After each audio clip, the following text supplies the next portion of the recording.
On this week's video, we're traveling to northern Missouri for this year's youth turkey hunt, and on this week's management moment, we're going to take you through the entire process of preparing our first food plot of the year.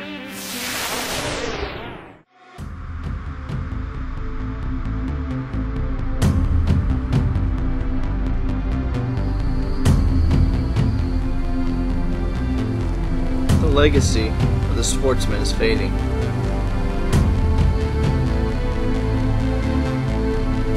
Traditions are being lost. We are not just meant to live on this earth, but we are to subdue it and have dominion over it. To preserve the sport of hunting, pass on traditions to the youth.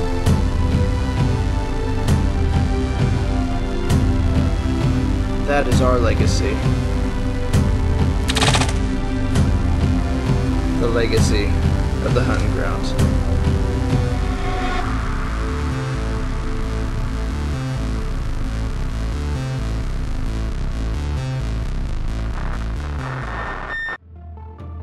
The Hunting Grounds is brought to you by Lucky Buck,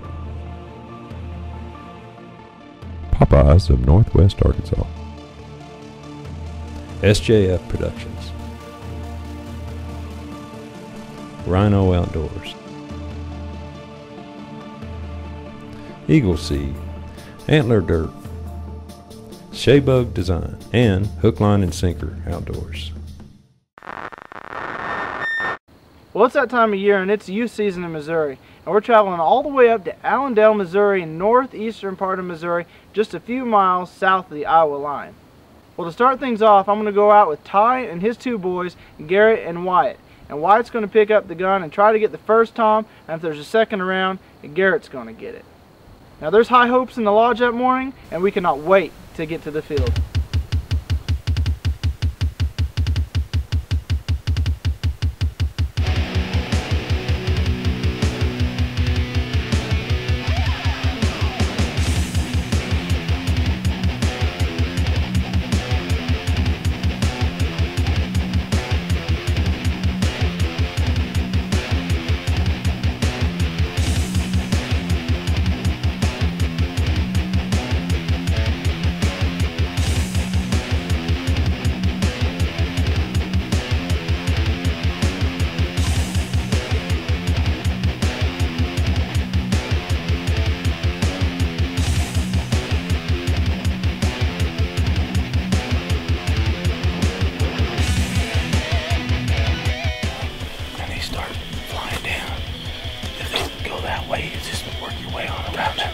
There's that big open clearing.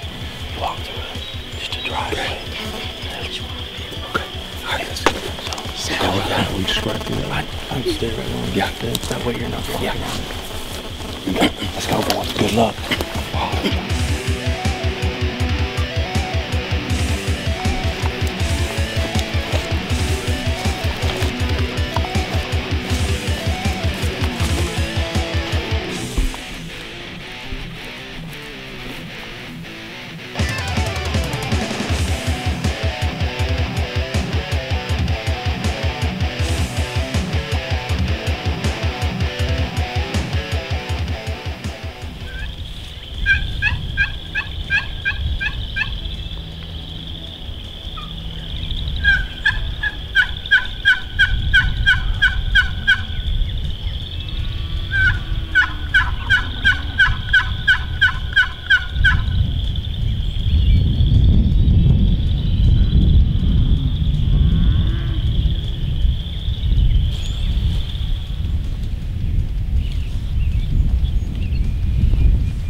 Well, Ty and his two boys struck out that morning. They had to go back to Iowa to be at an event.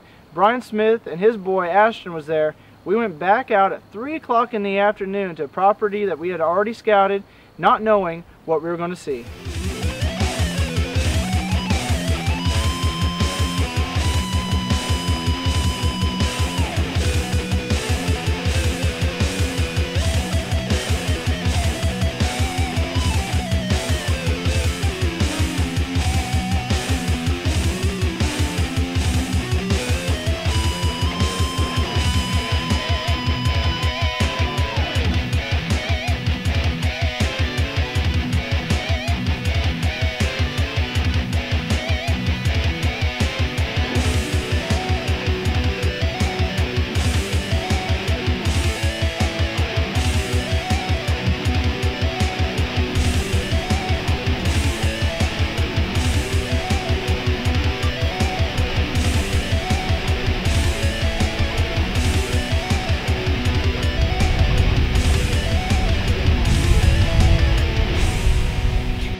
And now time for the Diggin' 365 Management Moment.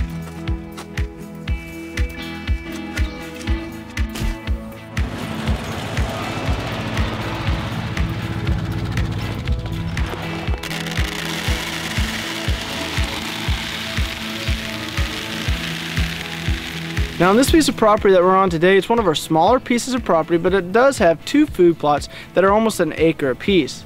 Now on this particular food plot that we'll be working on today, it performed great last year, but we did encounter one problem with it. Now our deer density a few years ago before we started managing was really low, but after a few years of management it really increased, and the size of our food plot was inadequate for the amount of deer that we had browse in it. Our soybeans did a great job keeping up and they still performed great, but they were overbrowsed, and so this year we decided that we were going to extend the food plot and we doubled it in size.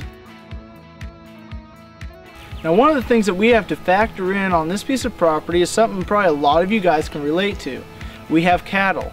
Now whether they're a means of meat for your family or they're a source of income, there's something that a lot of you guys have to deal with. Now we've cross-fenced this property multiple times, which allows us to move the cattle from one area to another without depleting any food sources in any given area, which allows the deer to still have a food source in that area as well. But we have to keep the cattle out of the food plot, so what we do is we build fences. We build our temporary, permanent fences, is what we like to call them, because they are permanent, but they are temporary at the same time, because we can take them down and move them if we need to, like we had to do in this food plot when we extended the area of this food plot. Now they aren't the most elaborate fences that we've ever built, usually just composed of 3 barbed wire strands, just enough to keep the cattle out. Deer have no problem crossing this fence, especially with just 3 strands. Most of them will crawl in between or underneath it, and a few will jump over it. Now let's talk about the location of this food plot. This food plot is in one of our areas that we do cross fence for our cattle. But as you can tell, we've butted it up against one of our very thick pieces of our property. It's got a great bedding area and a great staging area. And as you can see, behind me, we've made a trail that comes right out of it directly into our food plot. Now with the thick bedding area and staging area behind me, and a great food source here with the Eagle Seed soybeans, and the water source not more than 100 yards away, they have everything they need in this close vicinity. Now we are going to be planting Eagle Seed soybeans in this food plot, and we'll be planting them a couple weeks earlier than most of our other food plots, because as you guys know, most of the U.S. experienced warmer temperatures earlier on this year. A lot of people are still afraid to plant too early because they were scared of a late frost, but we're going to go ahead and plant this food plot. Now when it comes to planting your food plot, if you can drill plant your food plot, that's the preferred method. But we don't have that kind of equipment here, so what we use is an old disc or a cultivator and break up that first ½ inch to an inch of the soil, just enough that's going to allow that soybean to get covered up and have good seed and soil contact. Now if you are going to be hand spreading seeds on your food plot, you probably want to spread more than you would if you were drilling them into the soil, because you're going to have birds come by and pick up some of those seeds, some of the rodents are going to carry them off, and some are just going to be exposed to the elements and aren't going to get that good soil and seed contact, and they aren't going to germinate. And once you spread your seeds, all you got left is to drag your food plot, and we like to use the old drag here that's composed of old tires. Drag the food plot and cover up those soybeans.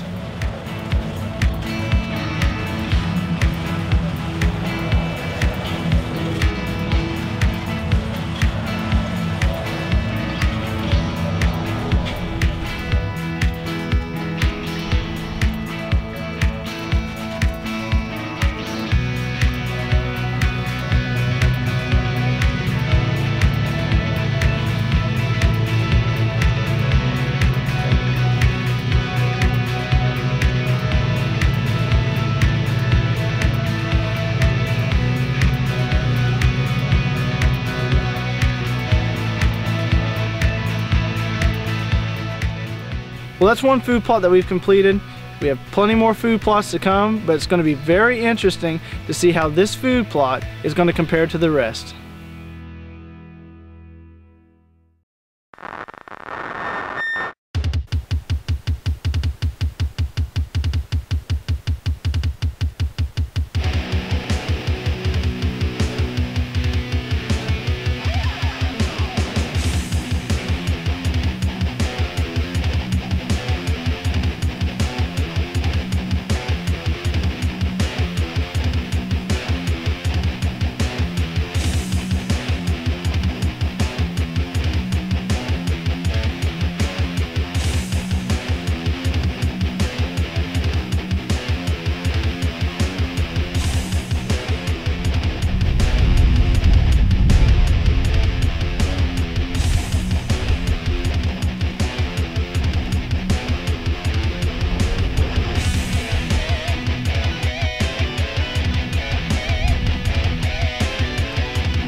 Good job.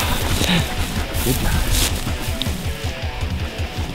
Good job. Ooh, son. Good job, Ashton. Good job, son. You held steady. That was perfect. Good job. And they just came on really, really fast, and they just left the hen that they were with. So they came up and they came right up to the fence, and my dad said, "Shoot him." So then I pulled the trigger, and he folded him up.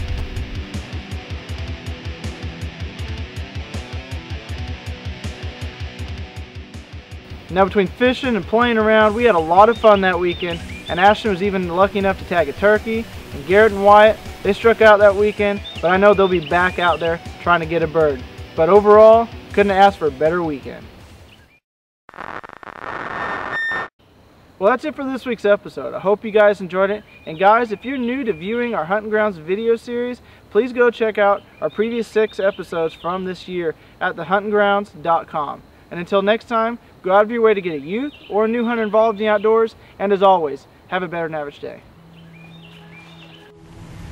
To learn more about the Huntin' Grounds, be sure to check out our Facebook page and our website at thehuntingrounds.com. And be sure to follow us at Twitter at THGTV. Music for the Huntin' Grounds is provided by Brian Matthew Ellis.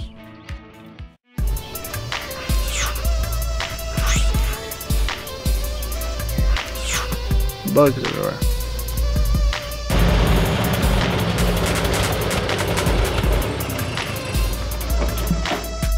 Knocked off my hat. I got it. A little bit of wind. Golly. That knocked me over.